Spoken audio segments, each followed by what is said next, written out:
मैं खुली चुनौती देता हूं बीजेपी वालों को भी और कांग्रेस वालों को भी। आ जाएं हमारे साथ, किसी भी मंच पे खड़े हो जाएं। हुड्डा साहब को भी खुली छूट और खट्टर साहब को भी। किसी मंच पे खड़े हो जाएं, गांव का नाम बोलेंगे, आप उस गांव में अपने कार्यकर्ताओं का नाम बताना और मैं अपने कार्यकर्ताओं का नाम बताऊं। आज यहां आने का दूसरा मकसद भी है। वो दूसरा मकसद ये है कि आपको न्योता देने आया हूं। 2024 में हरियाणा के अंदर आम आदमी पार्टी की पूरे बहुमत की सरकार बनने जा रही है। लिख लीजिए। 900 गांव में गया हूं पिछले 1 साल के अंदर। 900 गांव में सभाएं की हैं, लोगों से चर्चा की है। उस अनुभव के आधार पर बता रहा हूं। जो हमने पिछले 5 महीने के अंदर जो संगठन तैयार किया है, लगभग 15,000 पदाधिकारियों का संगठन तैयार किया है और हर गांव के अंदर 21-21 मेंबर की कमेटी बनाई है। 7,500 गांव में बन चुकी, 500 गांव और वार्ड बचे हुए हैं। गांव वार्ड मिला के 8,000 बनते हैं कुल पूरे हरियाणा में। 7,500 जगह 21-21 मेंबर की कमेटी बन गई। 500 बचे हुए हैं, उनमें भी बन जाएगी 10-15 दिन के अंदर। इसका मतलब 1.5 से 2 लाख कार्यकर्ता आम आदमी पार्टी के और हर गांव में 21 मेंबर की कमेटी मौजूद है। मैं खुली चुनौती देता हूं बीजेपी वालों को भी और कांग्रेस वालों को भी। आ जाएं हमारे साथ, किसी भी मंच पे खड़े हो जाएं। हुड्डा साहब को भी खुली छूट और खट्टर साहब को भी। किसी मंच पे खड़े हो जाएं, गांव का नाम बोलेंगे, आप उस गांव में अपने कार्यकर्ताओं का नाम बताना और मैं अपने कार्यकर्ताओं का नाम बताऊंगा। ऐसा संगठन आज से पहले हरियाणा की धरती पे किसी पार्टी का बना नहीं, जैसा आम आदमी पार्टी का बना। 5.5 महीने से इसी काम में लगे थे और अब जब ये काम पूरा हो गया, ये रैली करके दिखाते हैं। छोटी छोटी रैली करके दिखाओ। 2-4-5 हजार लोग जोड़ के बोलते हैं, ओ हुड्डा साहब ने रैली कर दी, ओ खट्टर साहब ने रैली कर दी। रैली क्या होती है ये हम बताएंगे। रैली किसको कहते हैं ये हम बताएंगे। सारे लोग कांग्रेस और भारतीय जनता पार्टी से त्रस्त हैं, बुरी तरह से त्रस्त हैं। लोग इसलिए नहीं आम आदमी पार्टी की सरकार बनाना चाहते कि आम आदमी पार्टी से उनको अचानक से बहुत प्यार हो गया। लोग इसलिए नई विचारधारा को अपनाना चाहते हैं क्योंकि कांग्रेस, बीजेपी, इनेलो, जेजेपी इन्होंने लूट के खा लिया। पूरा हरियाणा लूट लिया इन्होंने, पूरा हरियाणा। हमेशा से यही चला आ रहा है। 25 साल कांग्रेस पार्टी राज कर गई हरियाणा के अंदर। 25 साल थोड़े नहीं होते, 5 पूरी सरकार। मतलब क्या दे दिया आप लोगों को? क्या मिल गया आप लोगों को? युवाओं को रोजगार मिल गया क्या? सबको? गांव का स्कूल आपका बहुत अच्छा हो गया क्या? 24 घंटे बिजली आने लग गई क्या? वो तो अभी उदाहरण देख लिया मैंने, यहां गांव में बिजली की क्या हालत है। कहीं अच्छा अस्पताल बन गया हो, गांव में अच्छी दवाइयां मिलती हो उसमें। कहीं अच्छी गांव की सड़कें गलियां बहुत अच्छी होगी, सीवर की व्यवस्था बहुत शानदार कर दी हो, घर घर में पीने का पानी। किया क्या 25 साल में? 25 साल नहीं लगते किसी जगह को बदलने में। दिल्ली में हमको सिर्फ 5 साल का मौका दिया लोगों ने, पहली सरकार के अंदर ही। 5 साल के अंदर, 8 साल हुए हमको दिल्ली के अंदर सत्ता में आए हुए। पहले 5 साल के अंदर ही दिल्ली की तस्वीर बदल के रख दी थी। सारे सरकारी स्कूल प्राइवेट स्कूल से अच्छे, सारे सरकारी अस्पताल प्राइवेट अस्पतालों से अच्छे। 1 रुपए से लेके 1 करोड़ तक का इलाज कुछ भी हो फ्री में होता है वहां पे। महिलाएं बस में फ्री में सफर करती हैं। 70-80% लोगों के घरों में बिजली मुफ्त में आती है। सबके घर पे पीने का पानी मुफ्त में पहुंचता है। बुजुर्ग तीर्थ यात्रा पे जाते हैं, उसका खर्चा सरकार उठाती है। और क्या चाहिए जीवन में? क्या चाहिए और जीवन में? ये सारी वो चीजें हैं जो एक आम परिवार को चाहिए होती हैं। आप सारा दिन खट पड़ के खेतों में, कहीं नौकरी में मेहनत करके 4 पैसे कमाते हो, वो सारे बिजली का बिल भरने में चले जाएं। ये जिंदगी है क्या कोई? सारी जिंदगी हमने ओट रखी है। ये बच्चे ऐसे ही भटकते रहे, सरकारी स्कूलों में टक्कर मारते रहे, जहां एक टीचर 300 बालक, जहां बैठने के लिए कमरे नहीं, कमरे हैं तो बेंच नहीं। ये हमारे शिक्षा मंत्री से पूछ लो कि भाई कई स्कूलों में बेंच नहीं है, ऐसे ऐसे अनपढ़ लोग बिठा दिए कुर्सियों के ऊपर। ये कहते हैं हाँ या तो बात मैं मानता हूं, बेंच नहीं है। और बताओ, और के टट्टू बताओ मैं तेने बेंच नहीं बाढ़ के बैठे, और के बताओ भाई। खुद ही मानता है सारी बात। कहते हाँ ये तो मैं मानू कोई स्कूल में अंग्रेजी नहीं बोल पाते बालक, फिर और बताओ, और क्या बताओ भाई, तने गणित नहीं आता और बताओ, और क्या बताओ। इसका मतलब जिसको पढ़ाई करानी नहीं आती ऐसे लोगों को शिक्षा मंत्री बना दिया। जिसको जनता से कोई मतलब नहीं, जो जनता का सम्मान नहीं कर सकता, ऐसी जनसंवाद, ऐसे ही पंचायत के अंदर जो मुख्यमंत्री हमारी बहन बेटियों का अपमान करता हो। एक महिला ने गांव के अंदर जनसंवाद में पूछा, बोले मुख्यमंत्री जी एक फैक्ट्री बनवा दो, यहाँ पे गांव की महिलाओं को काम मिल जाएगा, यहाँ आसपास कोई रोजगार की व्यवस्था नहीं है। बोले अगली बार जब चंद्रयान जाएगा चांद के ऊपर, जब जहाज जाएगा, हमारा रॉकेट जाएगा, तो तुझे उसमें बिठा के भेजेंगे। ये कोई बात है? इसलिए वोट दिया था कि चंद्रयान में बिठाएगा। और एक साल रुक जाओ खट्टर साहब, मैं तो अभी से कहता हूं अगर चंद्रयान की टिकट बुक होती हो तो अपनी करा लो, तने भेजेंगे 2024 में चंद्रयान। इतने सालों से इन्होंने मजाक बना रखा है व्यवस्था का, कोई काम करने को तैयार नहीं। इतने टाइम से ये बीजेपी वाले बेवकूफ बना रहे हैं, आगे हम तो किसानों की इनकम डबल कर देंगे, किसानों की इनकम डबल होगी क्या?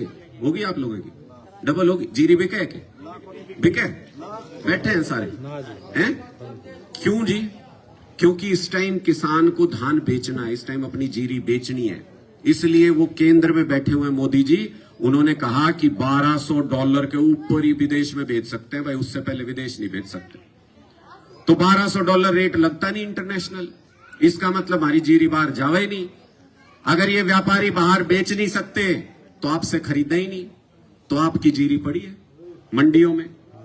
जानबूझ के डिमांड कम करने के लिए, रेट गिराने के लिए, जानबूझ के जब किसान की फसल तैयार होती है उस वक्त ऐसी साजिश करते हैं कि किसान मंडियों में धक्के खाता रहे। 500-600 रुपए कम में बेच रहे हैं अब किसान, जहां हाथ लग रहा है 500-600 रुपए कम में बेच रहे हैं, 1000 रुपए कम में भी बेचने को मजबूर है। जिस दिन आपकी जीरी खत्म होगी, जिस दिन आपने सस्ते मंदे में बेच दी जीरी, उस दिन खोल देंगे ये एक्सपोर्ट, उस दिन निर्यात खोल देंगे, उस दिन सारे जितने भी व्यापारी हैं वो सारे खूब मुनाफा कमा लेंगे उससे। क्यों भाई?